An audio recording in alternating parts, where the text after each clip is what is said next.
हमारे वेद पुराण पे उंगली उठाने वालों उनको फूल और माला पहनाई जा रही है। क्या ये देश की कुरीति नहीं है? क्या तमाम ऐसे लोग जो अयोग्य हैं और अयोग्यता पे भी वो नौकरी में बड़ी बड़ी पोस्टों पे पड़े हुए हैं, क्या ये समाज की कुरीति नहीं है? क्या वो ऐसे लोग जो गरीब हैं और उन्हीं के समाज के लोग उनका हक खा के बैठे हैं, क्या ये कुरीतियाँ नहीं है? क्या वो अबला नारी जो अपने हक हकूक की लड़ाई दर दर की ठोकर खा रही है, क्या ये कुरीतियाँ नहीं है? क्या कोई विधवा औरत जो अपने बच्चों को पालने के लिए दूध कहीं से भीख मांग के ला रही है, क्या ये कुरीतियाँ नहीं है? सुल्तानपुर के तहसील कादीपुर में करणी सेना भारत द्वारा स्वर्ण महासम्मेलन एवं महापंचायत का आयोजन हुआ। कार्यक्रम में करणी सेना भारत के राष्ट्रीय अध्यक्ष वीर प्रताप सिंह वीरू ने स्वर्णों के हित को लेकर विभिन्न मुद्दों पर बातचीत करते हुए सरकार से स्वर्ण आयोग के गठन की मांग की। इस मौके पर उन्होंने कहा कि समाज में सभी को बराबरी का हक है। राष्ट्रीय उपाध्यक्ष सनी सिंह ने कहा, अब आरक्षण को आर्थिक आधार पर कर देना चाहिए। इस मौके पर विशिष्ट अतिथि के रूप में पहुंचे स्वर्ण आर्मी के राष्ट्रीय अध्यक्ष सर्वेश पांडे का कार्यकर्ताओं ने जोरदार स्वागत किया। कार्यक्रम में मुख्य वक्ता के रूप में पहुंचे बॉलीवुड के लेखक एवं गीतकार रितेश रजवाड़ा ने स्वर्ण समाज को मजबूत करने के लिए आर्थिक, सामाजिक एवं विभिन्न मुद्दों पर प्रकाश डालते हुए सभी को एकजुट होने की अपील की। वहीं कार्यक्रम की अध्यक्षता कर रहे जिला अध्यक्ष दीपक सिंह एवं करणी सेना के राष्ट्रीय उपाध्यक्ष सनी सिंह ने आए हुए विभिन्न अतिथियों को रामचरितमानस एवं अंगवस्त्र देकर सम्मानित किया। क्षत्रिय कल्याण परिषद जिला अध्यक्ष फौजदारी अधिवक्ता अरविंद सिंह राजा ने भारतीय संविधान के अनुच्छेद 16 का व्याख्यान देते हुए क्रीमी लेयर को आरक्षण से मुक्त किए जाने की मांग की। आजादी के 70 साल बीत चुके हैं, तो मैं अभी एकदम से तो नहीं कहूंगा कि आप आरक्षण खत्म कर दो। मैं केवल क्षत्रिय की बात नहीं कर रहा हूं। समय आ गया है, आर्टिकल 16 को बचाओ, संविधान में क्रीमी लेयर को बाहर करो आरक्षण से और प्रमोशन में आरक्षण को समाप्त करो। मैं एक बार फिर से करणी सेना को कोटि कोटि धन्यवाद दे रहा हूं कि आप। कार्यक्रम में करणी सेना के राष्ट्रीय उपाध्यक्ष सनी सिंह, सुल्तानपुर जिला अध्यक्ष दीपक सिंह, मंडल उपाध्यक्ष विवेक सिंह, कूड़ेभार प्रमुख नवनीत सिंह सोनू, पूर्व जिला अध्यक्ष युवा मोर्चा रामेंद्र प्रताप सिंह राणा, सुब्रत सिंह सनी सहित हजारों की संख्या में लोग उपस्थित रहे। किस तरह का ये आयोजन था आज? सवर्ण महासम्मेलन का आयोजन था। सवर्ण महासम्मेलन का आयोजन था जिसमें समाज की विभिन्न कुरीतियों के खिलाफ हम लोग लड़ाई लड़ने की तैयारी में हैं। अपने लोगों को जगाने की तैयारी में हैं। जो लोग सोए हुए हैं उनको गहरी निद्रा से जगाने की तैयारी में हैं और अपने देश हित के लिए जो चीज़ें अच्छी हों उसको करने की तैयारी में हैं। कौन सी कुरीतियां हैं जिसके विरोध में? हजारों कुरीतियां हैं। आप किस पे बात करेंगे? कुरीतियां हजारों हैं। तमाम कुरीतियां ऐसी हैं कि जो देश को कमज़ोर करने पे लगी हुई हैं। जैसे कुरीतियां ये हैं कि क्या सनातन धर्म ही टारगेट पे रहेगा? आप बताइए कि हमारे वेद पुराण पे उंगली उठाने वालों उनको फूल और माला पहनाई जा रही है, क्या ये देश की कुरीति नहीं है? क्या तमाम ऐसे लोग जो अयोग्य हैं और अयोग्यता पे भी वो नौकरी में बड़ी बड़ी पोस्टों पे पड़े हुए हैं, क्या ये समाज की कुरीति नहीं है? क्या वो ऐसे लोग जो गरीब हैं और उन्हीं के समाज के लोग उनका हक खा के बैठे हैं, क्या ये कुरीतियाँ नहीं हैं? क्या वो अबला नारी जो अपने हक हकूक की लड़ाई दर दर की ठोकर खा रही है, क्या ये कुरीतियाँ नहीं हैं? क्या कोई विधवा औरत जो अपने बच्चों को पालने के लिए दूध कहीं से भीख मांग के ला रही है, क्या ये कुरीतियाँ नहीं है? आज जो गरीब है उसको अनाज पकड़ा दिया जा रहा है और नौकरी नहीं मिल रही है, क्या ये कुरीतियाँ नहीं है? हजारों हजारों कुरीतियाँ है मेरे भाई। किस किस को गिनाए हैं, रात हो जाएगी गिनाते गिनाते।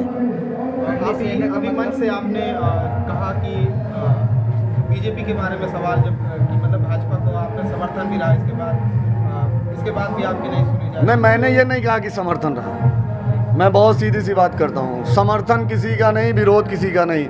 जो देश हित में बात करेगा उसका समर्थन, जो देश हित के खिलाफ बात करेगा उसका विरोध, ये हमारा धर्म है। केंद्र में और राज्य में बीजेपी सरकार होने के बाद भी आपको मैदान में उतरना पड़ रहा है, क्या वजह है इसके? देखिए, ऐसा तो है नहीं कि बीजेपी में कुछ अच्छे लोग हैं तो कुछ बुरे लोग नहीं हैं। जिसने विरोध किया, जिसने मानस का विरोध किया, जिसने मानस जलवाया, वो 5 साल मलाई कहाँ काटा था?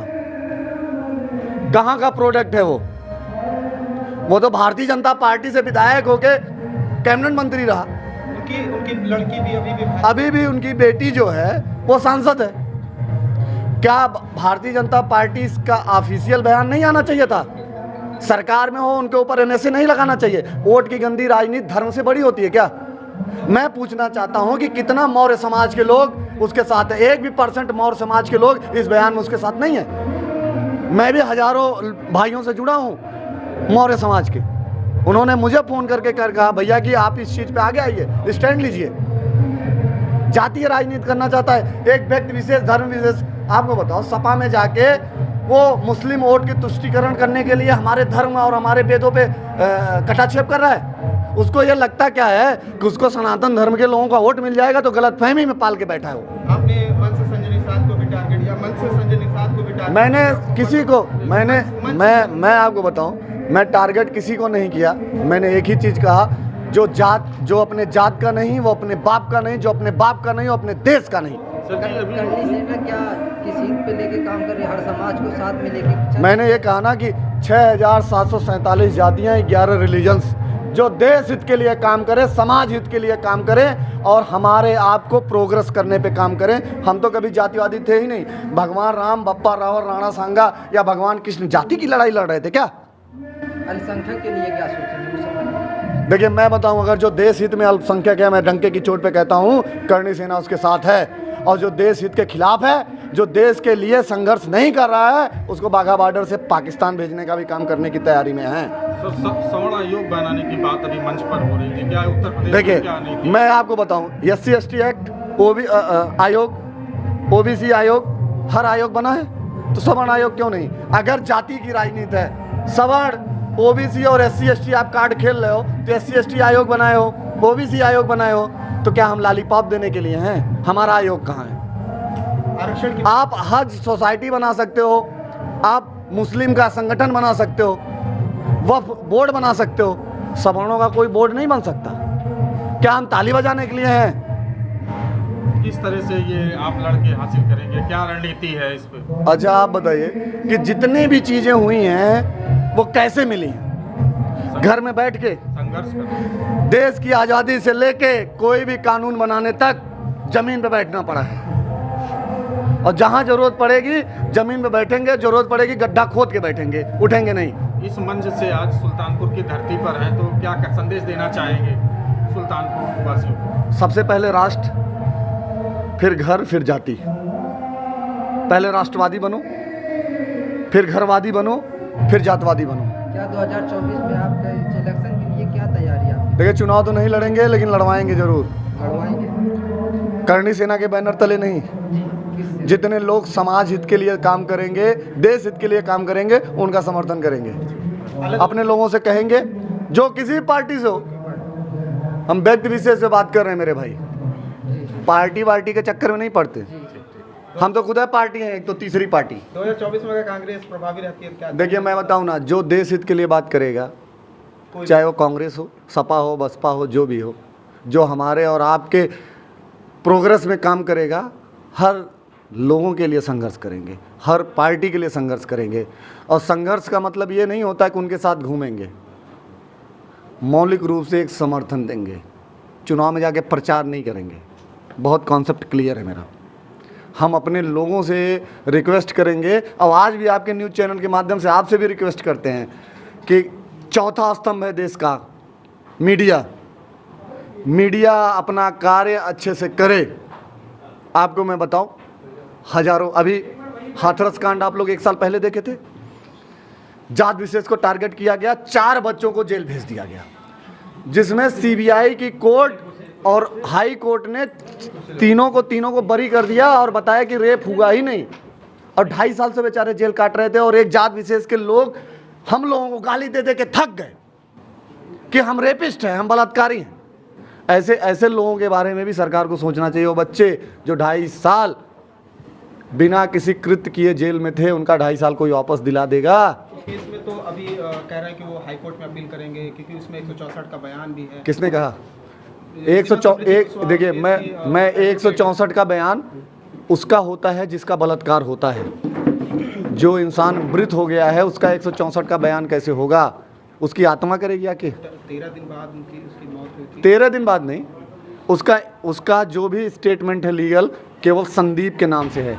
संदीप एक विक्टिम भी है, संदीप लड़की का भाई भी है। आप बताइए, मेरा नाम वीरू है, आपका नाम वीरू, आप किसी केस में फंस गए, जेल हम चले जाएं?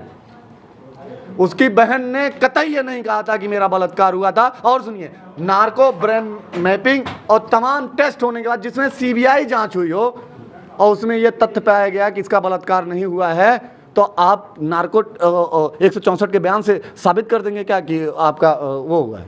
हमने तो कह दिया कि हमारे जान के पीछे ISI वाले लगे हैं, तो क्या हमको SPG सुरक्षा अलाट हो गई क्या? मंच से आपने एक बात कही थी कि सवर्ण आयोग हम बनाएंगे चाहे हमें रोड पे आना, इस पे आप क्या कहना चाहते हैं?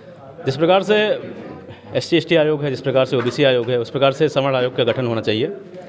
मैं किसी भी आयोग के विरोध में नहीं हूँ कि इनका आयोग समाप्त कर दिया जाए या SC/ST समाप्त कर दिया जाए। मैं तो कहता हूँ SC/ST को और कठोर बना दिया जाए। भाई 40,000 रुपये उसकी उसमें जो सरकार अनुदान देती है, मैं कहता हूँ उसको 1 लाख रुपये कर दिया जाए। उसमें 7 साल की सज़ा, मैं कहता हूँ 10 साल कर दिया जाए सज़ा। लेकिन बिना जांच, बिना किसी जांच के संवैधानिक रूप से जो गिरफ्तारियां हों वो संवैधानिक रूप से हों। किसी भी ऐसे व्यक्ति को ना भेजा जाए जेल जो निर्दोष हो। बिना जांच के ऐसे किसी व्यक्ति को जेल ना भेजा जो निर्दोष हो। इसके लिए हम पूर्ण रूप से इस जो कानून है उसमें हम संशोधन चाहेंगे। हमारी मांगे यही होंगी सरकार से कि आप कानून को बिल्कुल कठोर बनाइए, लेकिन कोई भी निर्दोष व्यक्ति जेल ना जाए। अगर निर्दोष व्यक्ति जेल जाएगा बिना जांच के, तो हम करणी सेना मैदान पे आएगी और विरोध करेगी पूर्ण रूप से। अभी आप आरक्षण की बात करें तो किस तरह से आरक्षण की मांग है आपकी? देखिए, करणी सेना या पर्सनल मैं किसी भी प्रकार के आरक्षण के विरोध में नहीं है कि किसी भी जाति का आरक्षण समाप्त कर दिया जाए।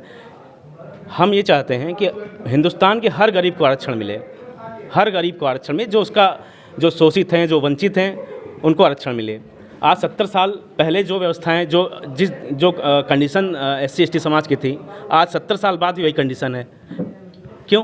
क्योंकि उनका जो नेतृत्व करता है, उनका जो नेता है, वो खुद स्वयं नहीं चाहता कि हमारे समाज के लोग उसमें आएँ, लेवल पे आएँ, और उनके आधार पे वो जो है आरक्षण की मांग करते। तुम मुझे वोट दो, मैं तुम्हें आरक्षण दूंगा। यही चल रहा है।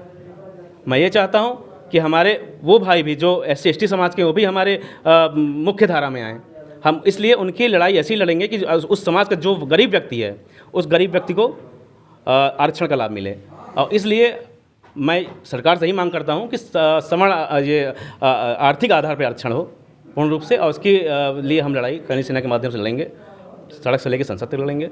और ये मान के चलिए कि आज से हम तैयारी करना स्टार्ट किए हैं इस कुशमनगर की धरती से, और 1 साल से लेकर 1.5 साल के अंदर हम कम से कम 10 लाख की भीड़ लेकर के और लखनऊ या दिल्ली घेरेंगे और अपनी बात को संसद तक पहुंचाएंगे, और इस हिंदुस्तान में आर्थिक आधार पर आरक्षण की मांग को अपनी सरकार के सामने रखेंगे।